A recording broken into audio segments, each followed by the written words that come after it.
My FIL cut my pay in half. He didn't know I was about to inherit everything. The email notification pinged on my computer at exactly 2:47 p.m. on a Tuesday that started like any other. I was knee-deep in inventory reports when I saw Richard's name in my inbox with the subject line, salary adjustment, effective immediately. My stomach dropped before I even opened it. Due to necessary cost-cutting measures, your annual salary will be reduced from $65,000 to $32,500, effective with your next paycheck. We appreciate your understanding during these challenging economic times. Richard Hartwell, CEO. I stared at the screen, reading it 3 times before the words actually sank in. 50%. He cut my salary in half with a single sentence and a corporate equivalent of, thanks for understanding. 3 years. 3 fucking years I'd been busting my ass for Hartwell Manufacturing, turning their chaotic office into something that actually functioned. When I started, they were still using paper filing systems from 1995 and couldn't find a purchase order if their lives depended on it. I digitized everything, streamlined their supply chain, and increased efficiency by 40%. The company was more profitable now than it had ever been. And this was my reward. My hands were shaking as I minimized the email. Around me, the office hummed with its usual afternoon energy, phones ringing, keyboards clicking, the distant sound of machinery from the factory floor. Everyone going about their day like my world hadn't just imploded. I needed to think rationally about this. Maybe Richard was right about the cost cutting. Maybe the business really was struggling and everyone was taking hits. Maybe. Did you see Dad gave me the promotion? I looked up to see Marcus Hartwell leaning against my desk, that smug smile I'd grown to hate plastered across his face. Richard's golden boy's son, fresh out of college with a business degree he'd probably cheated his way through. Promotion. I managed to croak out. Operations manager. Comes with a nice bump too, 75 grand to start. He straightened his tie, clearly savoring the moment. Dad says it's time I really learned the family business from the ground up. Guess that means we'll be working pretty closely together. The blood rushed to my ears. 75,000. He was getting $75,000 to learn what I'd already mastered, while they cut my salary to barely above minimum wage. That's, congratulations, I said, somehow keeping my voice steady. Marcus nodded like my blessing actually mattered to him. Oh, and Dad's moving into the new executive office upstairs. Had it renovated last month, you should see the view. Cost him about 40 grand, but hey, image matters in business, right? Image matters. New offices. Promotions and raises for the family. But cost-cutting measures for me. After Marcus wandered off to probably do nothing productive, I sat there staring at my computer screen. My wife Emma was in her second year of medical school, depending on my income to keep us afloat while she focused on her studies. We'd planned our entire budget around my salary. The apartment, her tuition payments, everything. How was I supposed to tell her that her father, the man who'd welcomed me into the family, who'd shaken my hand at our wedding and promised I'd always have a place at Hartwell Manufacturing, had just financially kneecapped us without warning? I closed my laptop and decided to leave early. Richard could dock my pay for it if he wanted. What was he going to do, cut my salary in half again? The drive home was a blur of rage and disbelief. I kept replaying Marcus's smug face, the casual way he dropped the news about his promotion while I was still reeling from the email. $75,000. The little shit was going to make more than twice what I'd be earning, and for what? Having the right last name. I pulled into our apartment complex and sat in the car for a few minutes, trying to figure out how to break this to Emma. She was already stressed about her pharmacology exam next week, and her clinical rotations were killing her. The last thing she needed was to worry about money on top of everything else. But we had to talk about it. Our rent alone was $1,800 a month. Add in Emma's tuition, our car payments, groceries, insurance, we were looking at nearly $4,000 in monthly expenses. My new salary, after taxes, wouldn't even cover half of that. I found Emma at the kitchen table, surrounded by medical textbooks and highlighters. She looked up when I walked in, and her smile immediately faded when she saw my expression. What's wrong? She asked, closing her anatomy book. I sat down across from her and pulled up Richard's email on my phone. Your dad sent me this today. She read it twice, just like I had, her face growing paler with each word. When she finished, she set the phone down carefully, like it might explode. There has to be some mistake, she said quietly. Dad wouldn't just, he knows about my tuition. He knows we're barely making ends meet as it is. Marcus got promoted today. $75,000 starting salary. Emma's jaw dropped. Marcus? But he's only been there 6 months. He doesn't know anything about the business. Apparently he knows enough. Your dad also renovated himself a new executive office. $40,000 worth of renovations. I leaned back in my chair, exhaustion hitting me like a truck. So much for cost-cutting measures. Emma was quiet for a long moment, staring at her textbooks. When she finally spoke, her voice was barely above a whisper. I could take a semester off. Get a job, help cover. No. The word came out sharper than I intended. Absolutely not. You're not derailing your career because your father decided to screw us over. Then what do we do? I mean, we can't survive on $32,000. That's not even enough for rent and groceries, let alone my tuition payments. I've got another 2.5 years left. She was right, and we both knew it. The math was brutal and unforgiving. We'd have to move somewhere cheaper, maybe way cheaper. Emma might have to transfer schools if we couldn't afford the tuition. Everything we'd planned, everything we'd worked toward, was crumbling because Richard Hartwell decided I wasn't worth a living wage. Maybe I should call him, Emma said, reaching for her phone. Talk to him directly. This has to be some kind of misunderstanding. I caught her hand before she could dial. Don't. Please. I don't want you begging your father for my job back. It's not begging, it is begging, Emma. And it's humiliating enough already. She squeezed my hand, her eyes bright with unshed tears. I'm so sorry. I'm sorry he did this to you. To us. The worst part was seeing her blame herself, like she was responsible for her father's cruelty. She wasn't the one who'd promised me a future with the company. She wasn't the one who'd looked me in the eye at family dinners and talked about legacy and loyalty while planning to cut my legs out from under me. That was all Richard. We spent the rest of the evening going over our finances with a calculator and a growing sense of dread. Every number we crunched led to the same conclusion: we were fucked. Even if we moved to the cheapest apartment we could find, cut every expense down to the bone, we'd still be short at least $1,000 every month. I could apply for more student loans, Emma said around midnight, rubbing her tired eyes. The interest rates are horrible, but... Emma, you're already going to graduate with 6 figures in debt. Taking on more loans to cover basic living expenses because your father decided to play games with my salary? That's insane. She nodded, but I could see her mind still spinning, trying to find solutions that didn't exist. What about your parents? Could they? You know they can't. My parents were good people, but my dad was a retired postal worker and my mom worked part-time at a grocery store. They lived comfortably enough, but they didn't have thousands of dollars lying around to subsidize our lives. Besides, I'm not asking anyone to clean up Richard's mess. The next morning, I arrived at work early, hoping to catch Richard before the day got started. I needed to understand his reasoning, even if I couldn't change his mind. Maybe there was something I was missing, some context that would make this devastating decision make sense. I found him in his new executive office, coffee in hand, admiring his view of the parking lot like it was the French Riviera. Richard, do you have a few minutes to talk? He looked up from his mahogany desk, also new, I noticed, and gestured to the chair across from him. Of course. What's on your mind? The salary reduction. I was hoping we could discuss it. Ah. He leaned back in his leather chair, fingers steepled. I know it's a shock, but we all have to make sacrifices. The market's been tough this quarter. But Marcus just got promoted to $75,000. And this office renovation. I gestured around the room, taking in the fresh paint, new furniture, and professionally installed artwork. Richard's expression hardened. Marcus is family. His compensation reflects his potential value to the company long-term. As for the office, sometimes you have to spend money to make money. Clients expect a certain level of professionalism. I've brought in 3 major contracts this year alone. The Henderson deal was worth $2 million. I tried to keep the desperation out of my voice. My performance reviews have been excellent. Your performance has been adequate, he said, the word hitting like a slap. But adequate doesn't justify premium compensation in this economic climate. Adequate. 3 years of 60-hour weeks, of saving his company from its own incompetence, and he called it adequate. Richard, Emma's in medical school. You know our situation. This salary cut, it's not sustainable. We can't live on $32,000. He shrugged, actually shrugged, like my financial ruin was a minor inconvenience. Maybe Emma should consider a more practical career path. Medical school is expensive, and there's no guarantee she'll even match into a good residency program. Plenty of people make good livings without graduate degrees. The audacity of it took my breath away. He was suggesting his own daughter abandon her dreams because he decided to pay me poverty wages. You want her to quit medical school. I want her to be realistic about what's financially viable for your family. You're not exactly bringing in doctor money yourself. That's when I knew this wasn't about cost-cutting or market conditions or any of the corporate buzzwords he'd thrown around. This was personal. This was Richard Hartwell putting me in my place, reminding me that I was an outsider who'd married into his family, not a real member of it. I was just a help. And the help was replaceable. I walked out of Richard's office feeling like I'd been hit by a truck. The casual cruelty in his voice when he suggested Emma quit medical school kept echoing in my head. You're not exactly bringing in doctor money yourself, like my worth as a human being could be measured solely by my paycheck, the paycheck he'd just slashed in half. The rest of the day crawled by in a haze. I went through the motions of my job, answering emails, updating spreadsheets, coordinating with suppliers who had no idea their primary contact was about to become homeless. Around 3 o'clock, I got a call from our apartment complex about renewing our lease. We'll need confirmation by Friday if you're staying another year, the property manager chirped. Rent's going up to $1,950 a month, but you've been great tenants. I hung up without giving her an answer. $1,950. On my new salary, that would eat up nearly 3/4 of my take-home pay before we even bought groceries. That evening, Emma was unusually quiet during dinner. She picked at her pasta, lost in thought, occasionally glancing at me like she wanted to say something but couldn't find the words. What is it? I finally asked. She set down her fork and sighed. I called my mom today. Told her about the salary thing. My stomach tightened. And? She said Dad's been talking about restructuring the company for months. Making it more family-focused was how she put it. Emma's fingers made air quotes, her voice bitter. Apparently he's been planning to phase out non-family employees from management positions. Phase out non-family employees. I repeated the words slowly, letting their full meaning sink in. So this isn't temporary cost-cutting. He's trying to push me out entirely. That's what it sounds like.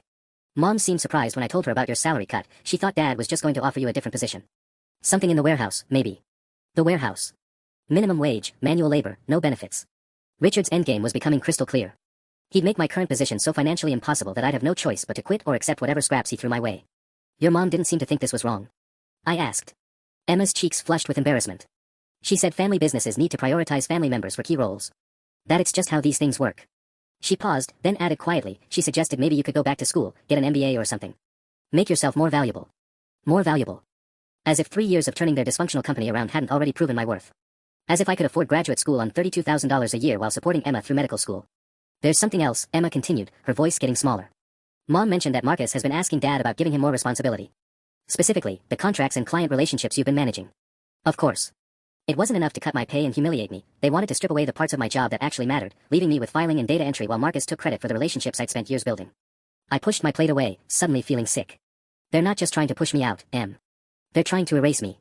Take everything I've built there and hand it over to Marcus like I never existed. I know. She reached across the table and took my hand. I know, and it's horrible. I'm so angry at them I can barely think straight. We sat in silence for a while, both of us processing the full scope of Richard's betrayal. This wasn't a business decision or a temporary setback.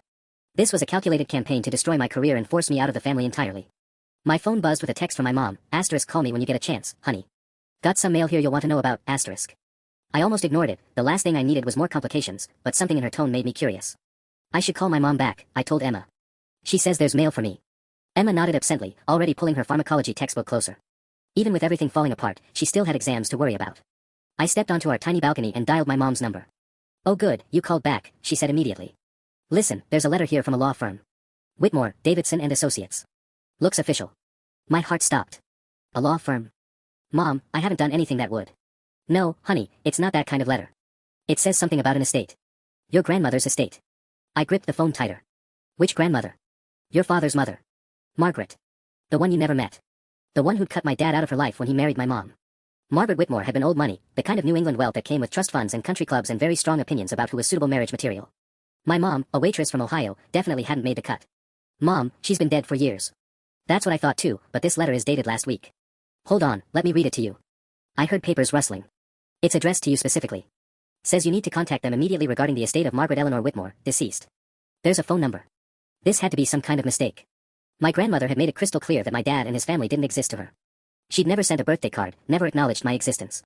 Hell, I wasn't even sure she knew my name. Are you sure it's for me? Not Dad. Positive. It has your full name, our address, everything. The law firm is in Boston. Boston.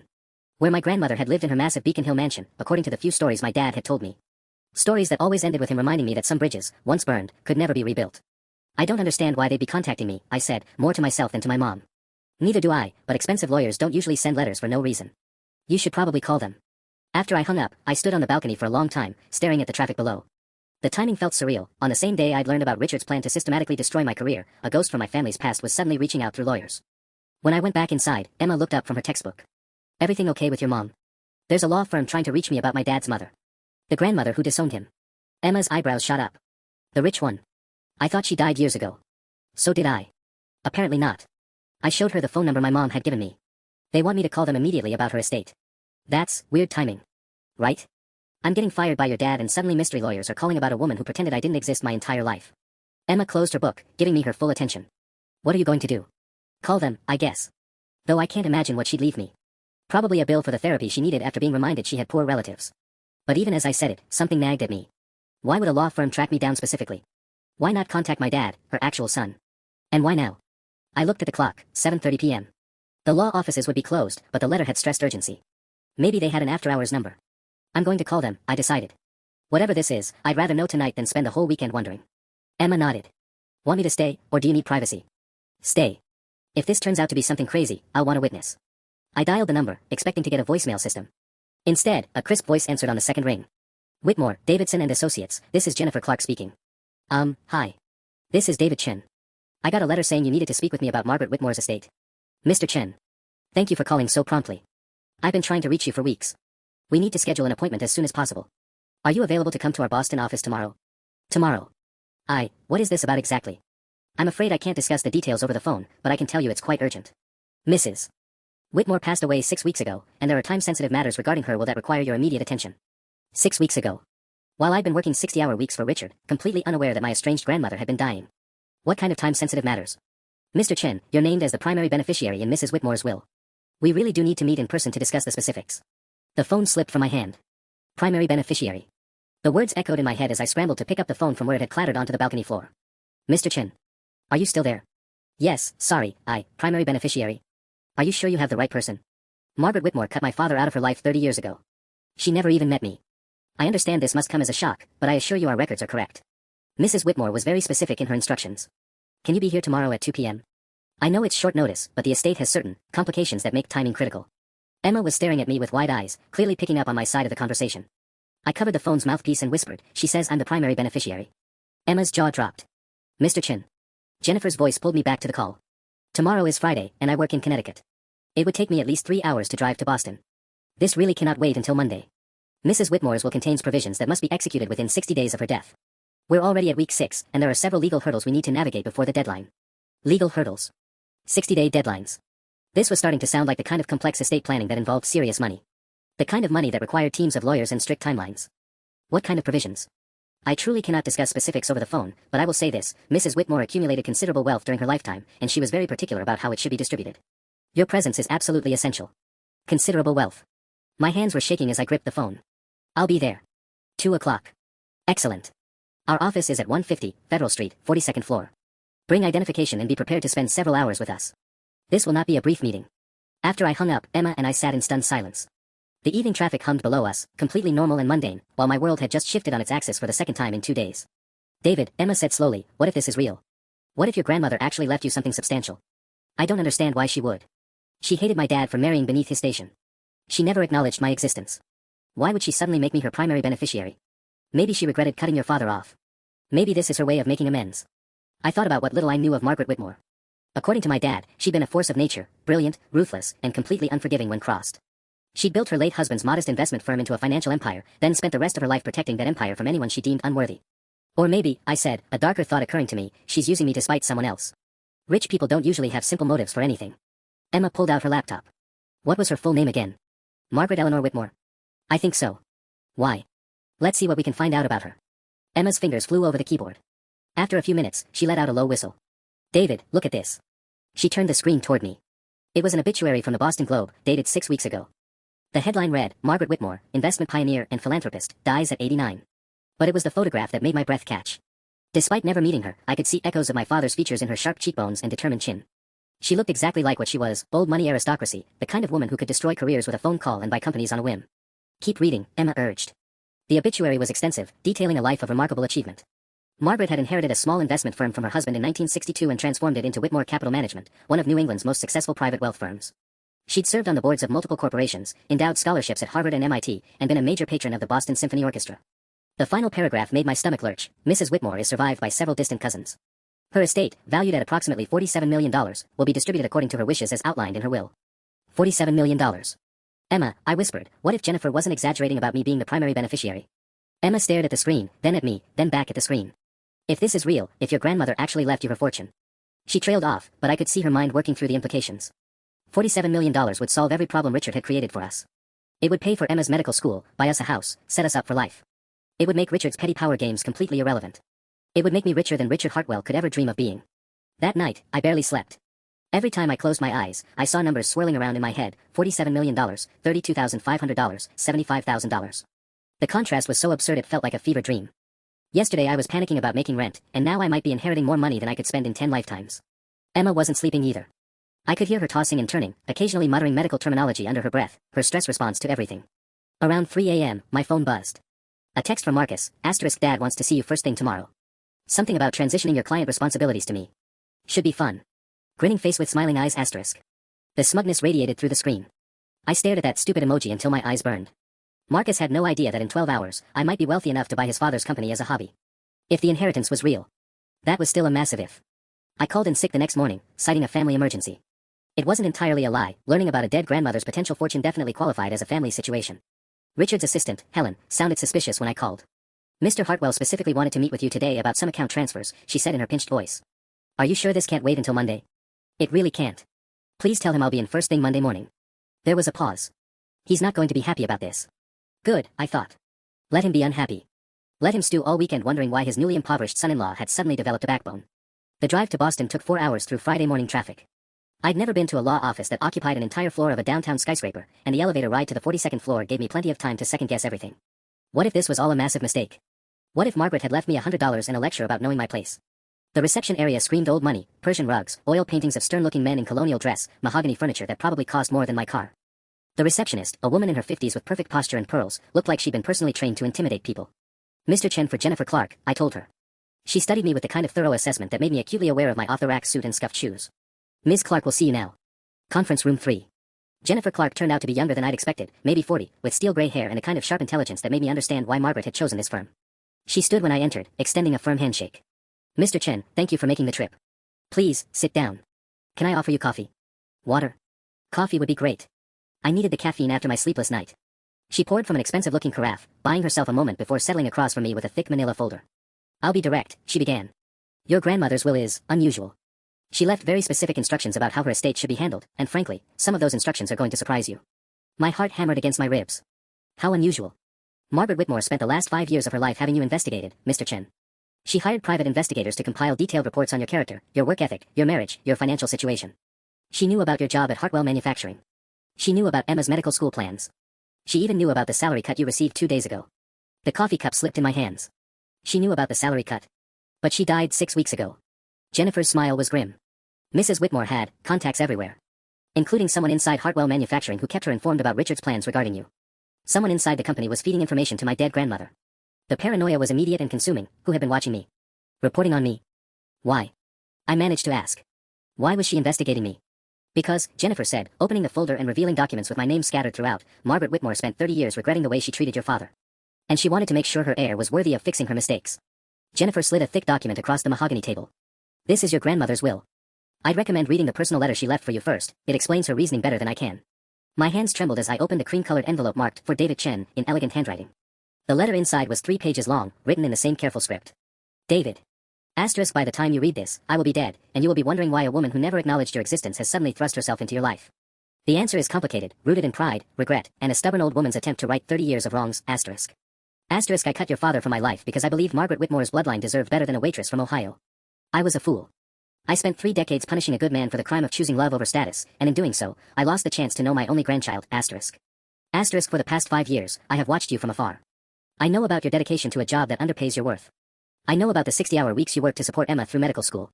I know about your character, your integrity, and your stubborn refusal to ask your in-laws for financial help despite your struggles, asterisk. I also know about Richard Hartwell. Asterisk, that man has been planning to push you out of his company for 18 months, David. My sources at Hartwell Manufacturing have kept me informed of every board meeting, every private conversation, every calculated move designed to humiliate you into quitting. The salary cut was just the beginning. He intends to strip you of all meaningful responsibilities, relocate you to the warehouse, and make your position so degrading that you'll have no choice but to leave, asterisk. Asterisk, Richard believes you're nobody. A fortunate nobody who married above his station and needs to be reminded of his place, asterisk. He's about to learn how wrong he is. Asterisk, I am leaving you my entire estate, $47.3 million in liquid assets, plus properties in Boston, Martha's Vineyard, and Aspen worth approximately $12 million. You are now wealthier than Richard Hartwell could become in 3 lifetimes, asterisk. Asterisk, but money without purpose is meaningless, David. I'm also leaving you something far more valuable, the power to choose mercy or justice, asterisk. Asterisk, enclosed with this will, you'll find a business proposal my firm has prepared. Hartwell Manufacturing is deeply overleveraged and vulnerable to acquisition. With your inheritance, you could purchase Richard's company, fire him, and install yourself as CEO. You could give him exactly what he's given you, humiliation, powerlessness, and the crushing realization that his entire life's work now belongs to someone he considered beneath him, asterisk. Asterisk, or you could choose to be better than both of us. You could walk away, build your own life, and let Richard's mediocrity destroy his company naturally, asterisk. Asterisk, the choice is yours, grandson. But choose wisely. The Whitmore name carries weight in New England business circles. Whatever you decide will follow you forever, asterisk. With love and profound regret for lost time. Margaret Eleanor Whitmore. Asterisk, P.S. Emma seems like a remarkable young woman. I would have liked to meet her, asterisk. I read the letter twice before setting it down with shaking hands. Jennifer watched me process everything, her expression carefully neutral. The business proposal your grandmother mentioned, I finally said. How detailed is it? Jennifer pulled out another folder, this one even thicker. Extremely detailed. Mrs. Whitmore's financial team has been analyzing Hartwell Manufacturing for 2 years. Richard took out substantial loans last year to fund expansion, but those new contracts he was counting on fell through. The company is carrying $2.8 million in debt against assets worth maybe $4 million. He's basically insolvent. Worse. He's 6 months from bankruptcy, maybe less. Your grandmother's proposal suggests offering him exactly what the company is worth, enough to cover his debts and leave him with nothing. I stared at the papers, my mind reeling. Yesterday I was worried about paying rent. Today I was holding the blueprints to destroy Richard Hartwell's entire world. There's one more thing, Jennifer said quietly. Your grandmother's source inside Hartwell Manufacturing. It's Helen Morrison, Richard's assistant. She's been reporting to Mrs. Whitmore for 3 years. Helen Morrison. Richard's loyal assistant for 15 years, the woman who scheduled his meetings and answered his phones, had been feeding information to my grandmother for 3 years. The revelation hit me like a physical blow. Why? I asked. Why would Helen betray him like that? Jennifer's expression softened slightly. Mrs. Whitmore didn't share all the details, but apparently Helen has her own grievances with Richard. Something about her son being passed over for promotions while less qualified family members were advanced. Your grandmother had a talent for finding people with shared interests. I thought about all the times I'd seen Helen watching Marcus fumble through basic tasks while more competent employees were ignored. her thin-lipped disapproval whenever Richard made his grandiose announcements about family values and loyalty. I'd assumed she was just naturally stern, but she'd been documenting every injustice, every cruel decision, every example of Richard's hypocrisy. Helen knows about this meeting, Jennifer continued. She's the one who confirmed your salary cut 2 days ago. Mrs. Whitmore wanted real-time information about Richard's final moves against you. The scope of my grandmother's planning was staggering. While I'd been struggling to keep my head above water, she'd been orchestrating an elaborate revenge plot from beyond the grave. Every humiliation Richard had inflicted on me had been carefully documented, analyzed, and prepared for payback. My phone buzzed. A text from Emma, asterisk how's it going? Are you okay, asterisk? I stared at her message, trying to figure out how to explain that I'd just become rich enough to buy small countries while simultaneously discovering that my workplace had been under covert surveillance for years. I need a minute to process this, I told Jennifer. Of course. But David, there are time constraints we need to discuss. The acquisition proposal has a narrow window. Richard's debt payments come due in 6 weeks. If you're going to move forward with purchasing the company, we need to begin the process immediately. 6 weeks. The same deadline that had brought me here in the first place. Margaret had timed everything perfectly, right down to the moment when Richard would be most vulnerable. What happens if I don't buy the company? If I just take the money and walk away? Then Richard will likely lose everything anyway when his creditors foreclose. The difference is that his employees, people like Helen, people who depend on those jobs, will suffer along with him. The company will be liquidated, assets sold off, everyone unemployed. The weight of responsibility settled on my shoulders. It wasn't just about revenge anymore. There were 43 people working at Hartwell Manufacturing, most of them decent, hard-working individuals who had no idea their livelihoods hung in the balance. And if I buy it? You become CEO of a struggling but salvageable company. You'd need to restructure operations, probably lay off some management, Marcus comes to mind, but you could keep most jobs intact. With proper leadership and your grandmother's business connections, Hartwell Manufacturing could actually thrive. I stood up and walked to the floor-to-ceiling windows, looking out at Boston's financial district 42 floors below. Somewhere down there, people were making decisions that would reshape lives, destroy careers, create fortunes. I'd never imagined I'd be one of them. My phone rang. Richard's number.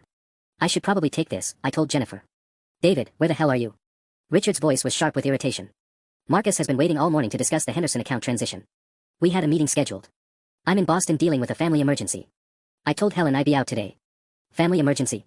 His tone suggested he didn't believe me. What kind of emergency requires you to abandon your responsibilities on a business day? The irony was delicious.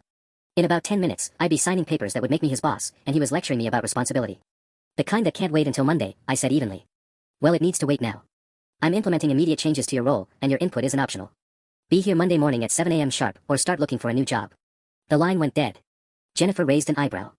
I take it that was Richard. Threatening to fire me if I don't show up Monday morning. I laughed, surprising myself.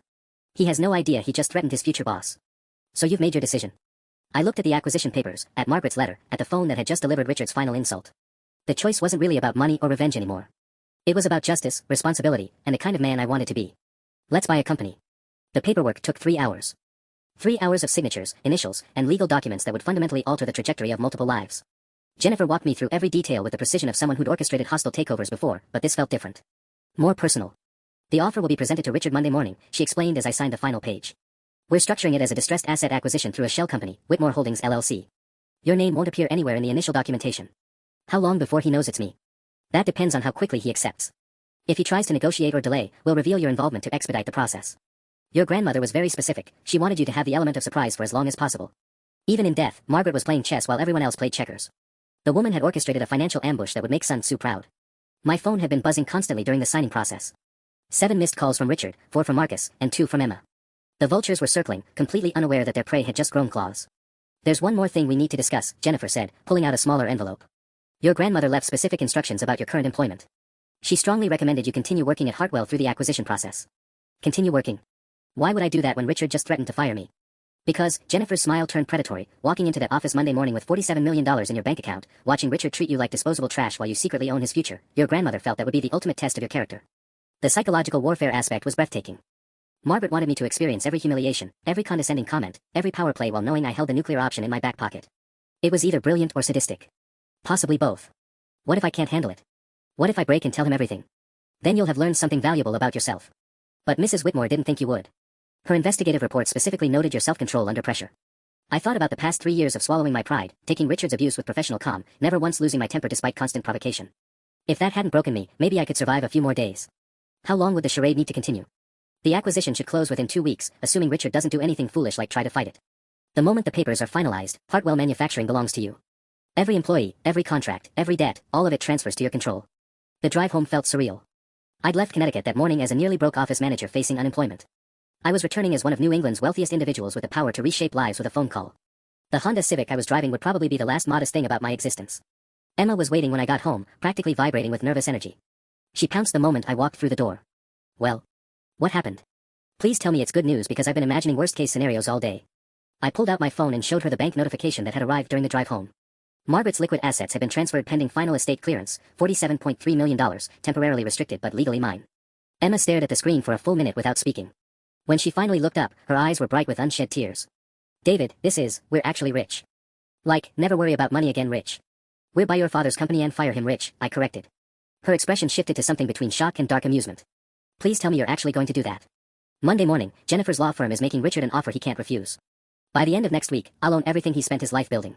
Emma sat down heavily on our second-hand couch, processing the magnitude of what I'd just told her. He has no idea, does he? Dad's going to walk into work Monday thinking he's about to destroy your career, and instead he's about to discover that the son-in-law he's been treating like garbage is now his boss. The justice of it was almost too perfect. Richard's own cruelty had triggered the very investigation that would lead to his downfall. If he'd simply treated me fairly, paid me a living wage, Margaret might have left her fortune to charity. Instead, his petty vindictiveness had painted a target on his back that my grandmother had been happy to aim at. My phone rang again. Richard, naturally. Answer it, Emma whispered. I want to hear what he says now. I answered the call, putting it on speaker so Emma could hear. David, I've been calling you all day. Where exactly are you? Richard's voice was tight with barely controlled anger. Still in Boston. The family matter is taking longer than expected. Well, your family matters are about to become irrelevant. I've made some decisions about your future with this company. He paused dramatically, savoring what he clearly thought was his moment of ultimate power. Effective Monday, you're being transferred to warehouse operations. $32,000 salary, no benefits, 40 hours maximum per week. Marcus will be taking over all your current responsibilities. Emma's eyes went wide. Even knowing what I knew, hearing Richard casually destroy what he thought was my livelihood still hit like a punch to the gut. The warehouse, I repeated slowly. That's right. Loading trucks, managing inventory, basic manual labor. It's honest work, David. Maybe it'll teach you some humility. His satisfaction was palpable through the phone. Helen will have your new schedule ready Monday morning. Oh, and you'll be reporting to Derek instead of me. I think some distance between family and business operations would be appropriate. Derek was the warehouse supervisor, a decent guy who'd been with the company for 12 years and made $38,000 annually. Richard was literally putting me under someone who earned more than my new salary, ensuring maximum humiliation. And if I refused the transfer? Richard's laugh was cold. Then you can find employment elsewhere. I'm sure there are plenty of other companies looking for someone with your qualifications. Though I can't imagine any of them paying much better than what I'm offering. The threat hung in the air. In Richard's mind, he'd constructed the perfect trap. Accept degrading warehouse work for poverty wages, or quit and try to find another job while being blacklisted by his business connections throughout Connecticut. I'll need the weekend to consider your generous offer, I said, proud of how steady my voice remained. Consider it all you want. The decision is final. You can take the warehouse position or clean out your desk. Those are your only options. He paused. Oh, and David? Emma might want to start looking at more affordable medical schools. Maybe community college prerequisites would be more realistic for your new circumstances. The line went dead. Emma was staring at me with a mixture of fury and disbelief. Did he just suggest I drop out of medical school to attend community college? That's exactly what he suggested. Along with demoting me to loading dock supervisor. $32,000 in the warehouse, Emma said slowly. After 3 years of running his entire office operation. That's not a demotion, David. That's a public execution. She was right. Richard hadn't just cut my salary, he designed a humiliation so complete that everyone at Hartwell Manufacturing would understand my new place in the hierarchy. I'd go from managing million-dollar contracts to stacking boxes under the supervision of someone I'd previously outranked. The bastard thinks he's won, Emma continued, pacing around our small living room. He thinks he's finally put you in your place permanently. I looked at my phone, where another text from Marcus had just arrived, asterisk heard about your new position. Don't worry, I'll take good care of your old office winking face asterisk. The smugness was infuriating, but underneath my anger was something else entirely. Anticipation. Richard and Marcus had no idea they were currently dancing on the deck of a sinking ship while the new captain watched from shore. Emma, I said quietly, by next Friday, your father is going to be unemployed. And I'm going to be the one who fires him. The weekend passed in a blur of surreal planning sessions. Emma and I sat at our kitchen table with legal documents spread everywhere, trying to wrap our heads around concepts like hostile acquisition and controlling interest, while eating takeout Chinese food from containers that cost less than the hourly rate of my new lawyers. Jennifer wants you to act completely normal Monday, Emma said, reviewing the timeline we'd been given. Go in early, take Richard's abuse, let him think he's won. Meanwhile, the acquisition offer gets presented at 10 a.m. sharp. I practiced my poker face in the bathroom mirror, trying to imagine sitting through Richard's inevitable gloating speech without revealing that I'd just become wealthy enough to buy his entire social circle. The psychological endurance test Margaret had designed was diabolical in its complexity. Sunday evening, my phone rang. Helen Morrison. David? I hope you don't mind me calling your personal number. Her voice was carefully neutral, but there was something underneath it. I wanted to give you a heads up about tomorrow. What kind of heads up? Richard's been preparing for your conversation. He's had Marcus move your personal items to a cardboard box in the warehouse. Derek's been told to have you start immediately with inventory counts. She paused. He also scheduled a 9 a.m. staff meeting to announce your transfer. He wants everyone to witness what he calls your career adjustment. My stomach clenched.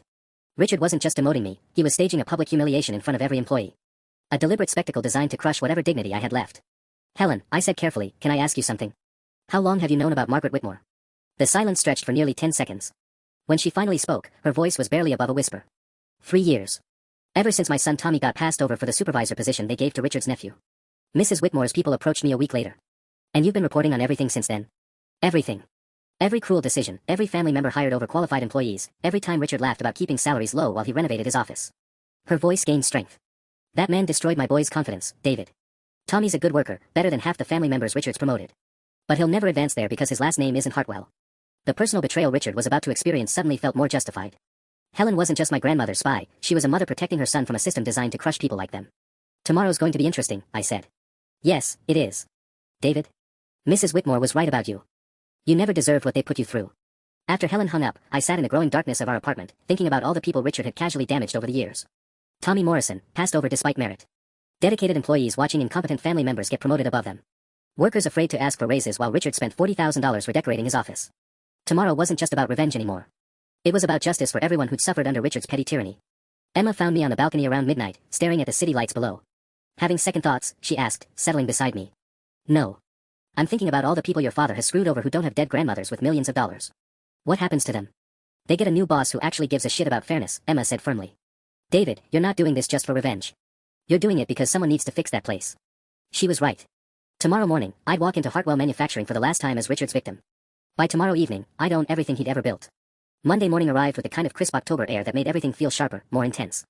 I sat in the Hartwell Manufacturing parking lot at 6:45 a.m., watching Richard's BMW pull into his reserved spot. He climbed out wearing his most expensive suit, the one he saved for important board meetings and contract signings. Today's humiliation ceremony was apparently worthy of his finest attire. My phone buzzed with a text from Jennifer, asterisk offer being delivered at 10 a.m. as planned. Documents are already in motion. No turning back now, asterisk. No turning back.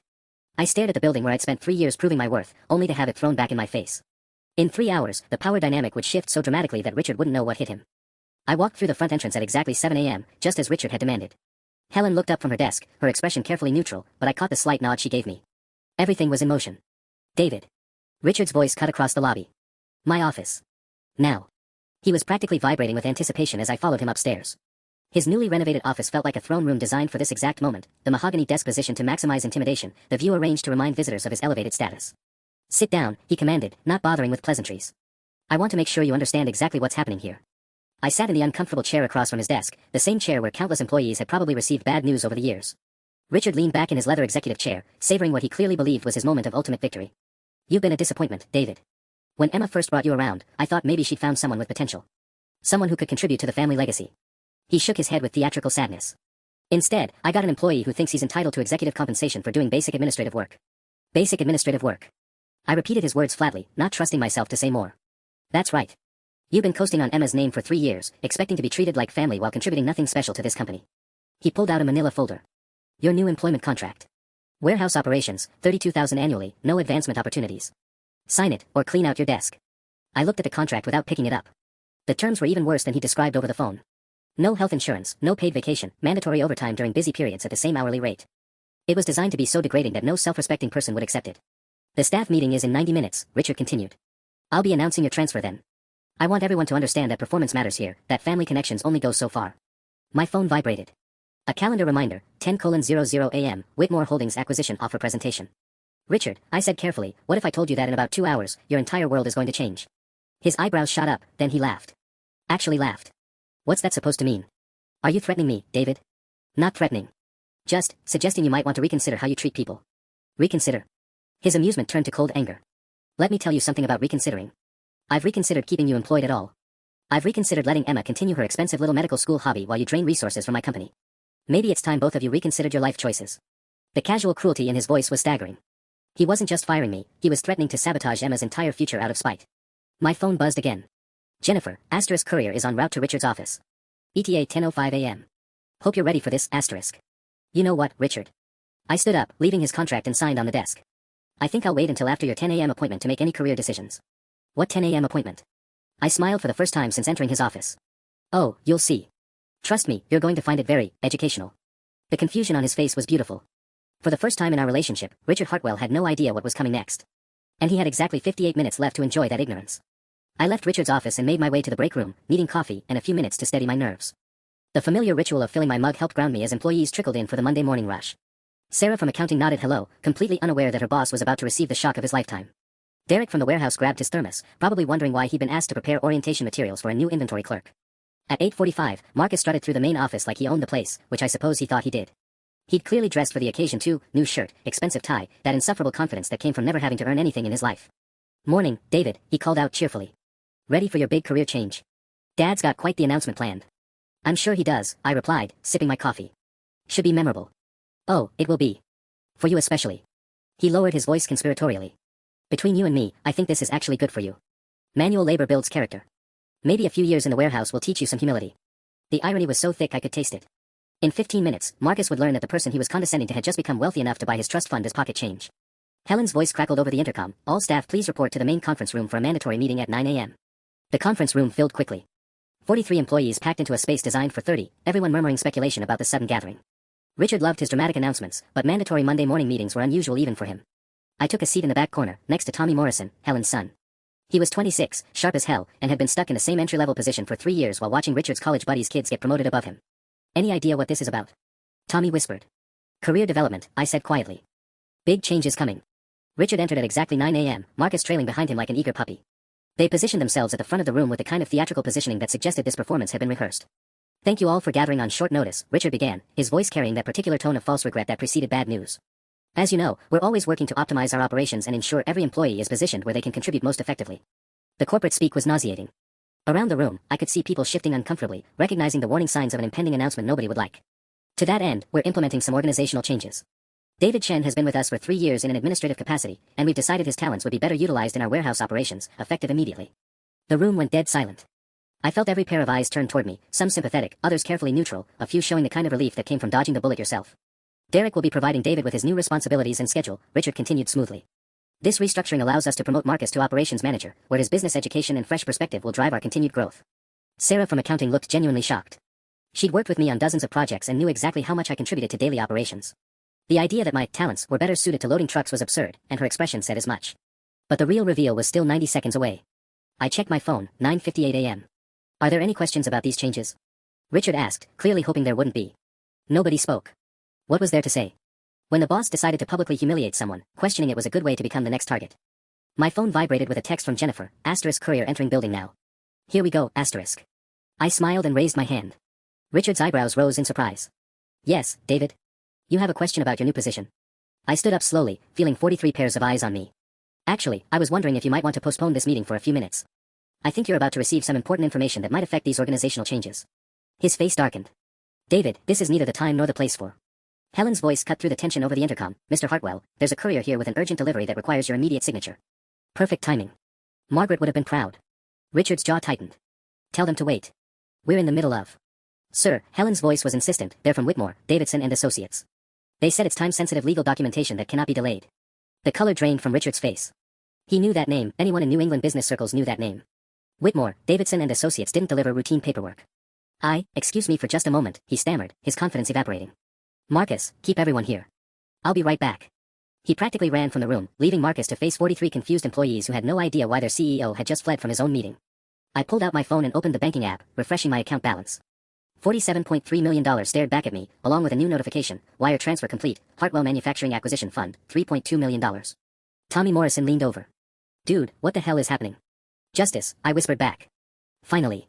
From down the hall, we could hear Richard's voice getting progressively louder and higher pitched. "What do you mean acquisition offer? Who is Whitmore Holdings? This is completely unacceptable." Then silence. Long, pregnant silence that stretched for nearly 3 full minutes. When Richard reappeared in the doorway, he looked like he'd aged 5 years in 5 minutes. His face was pale, his expensive suit somehow looked rumpled, and his hands were visibly shaking as he held a thick stack of legal documents. There's been a..." He started, then stopped, his eyes scanning the room until they found me. "David. I need to speak with you. Immediately. Privately." I stood up slowly, savoring every second of his obvious panic. "Actually, Richard, I think whatever you have to say might interest everyone here. After all, this affects the whole company, doesn't it?" His Adam's apple bobbed as he swallowed hard. The meeting is postponed. Everyone back to work. David, my office. Now." "No," I said simply. "I think I'll stay right here." The rebellion in my voice sent a ripple of shock through the room. Nobody said no to Richard Hartwell. Especially not the employee he just publicly demoted. Richard's composure finally cracked completely. David, I don't know how, I don't know who's behind this, but someone just offered to buy my company. This is clearly connected to you somehow, and I demand. You demand? I laughed, pulling out my phone and showing him the Whitmore Holdings LLC documents that Jennifer had emailed me. Richard, let me introduce myself properly. I'm David Chin, majority shareholder and CEO of Whitmore Holdings. As of 10 minutes ago, I own controlling interest in Hartwell Manufacturing. The silence in the room was deafening. Marcus's mouth fell open. Sarah gasped audibly. Tommy Morrison started grinning like Christmas morning. Richard stared at the documents on my phone, then at me, then back at the documents. That's impossible. You're nobody. You don't have this kind of money. My grandmother Margaret Whitmore disagreed. She left me $47 million specifically to deal with people like you. I stood up, addressing the room. Everyone who's been passed over for promotions they deserved, everyone who's watched incompetent family members get handed positions they never earned, everyone who's been afraid to ask for fair compensation, that ends today.